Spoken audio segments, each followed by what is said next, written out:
গোপন খবরের ভিত্তিতে মঙ্গলবার রাতে আগরতলা ছাত্র সংঘ এলাকা থেকে ৬ ড্রাগস কারবারিকে আটক করতে সক্ষম হয় পশ্চিম আগরতলা থানার পুলিশ।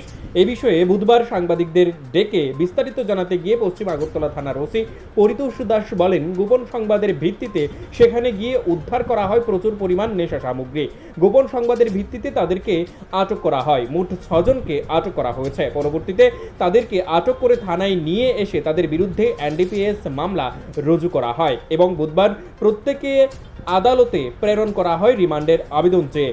আটককৃত ৬ জনের নাম গৌরব চক্রবর্তী, সুমন দেবনাথ, সায়ন দেব, রাকেশ দেবনাথ, প্রকাশ কর, কৌশিক সাহা। এই ৬ জনকে জিজ্ঞাসাবাদের পর আরও তথ্য বেরিয়ে আসবে বলে জানায় ওসি পরিতোষ দাস। গতকাল রাতে আমাদের কাছে একটা গোপন সংবাদ আসে যে কৃষ্ণনগর ছাত্র সংঘের কাছে একদল যুবক ড্রাগস কেনাবেচা করছে। এই খবরের ভিত্তিতে আমরা কৃষ্ণনগর ছাত্র সংঘের কাছে গিয়ে রেড করি। রেড করার পর আমরা ৬ জনকে আটক করতে সক্ষম হয়েছি এবং তাদের কাছ থেকে 1 পাউচ আমরা হিরোইন বাজেয়াপ্ত করেছি। জিজ্ঞাসাবাদে আমরা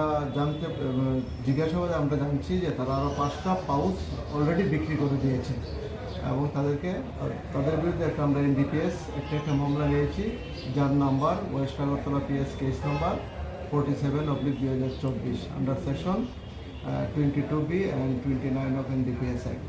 আজকে সবাইকে পুলিশ রিমান্ড চেয়ে আদালতে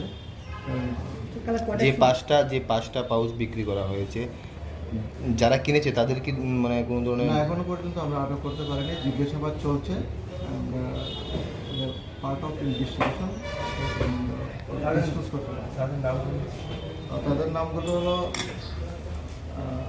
গৌরব চক্রবর্তী, বাড়ি ইস্ট প্রতাপগড়, সুমন দেবনাথ, বাড়ি হলো ডন বস্কো স্কুলের কাছে, সায়ন দেব, তার বাড়ি বট্টপুকুর, Rakesh Debnath, Ramsundarnagar, Prakash Kar, Bishalgarh SDM quarter, Kaushik Saha, colonel Chowk. কালকে কটার সময় বসুন তাহলে? কালকে অনুমান 10:30 মেকানিক্যালের সামনে থেকে ছাত্র সংঘ ক্লাবের ভিতরে বাইরে না বাইরে অনুমানিক বাজার মূল্য কত হবে? বাজার মূল্য 1 লক্ষ টাকা। কতদিন ধরে তারা এই ব্যবসার সাথে জড়িত? জিজ্ঞাসাবাদ চলছে আমাদের ইনভেস্টিগেশন চলছে।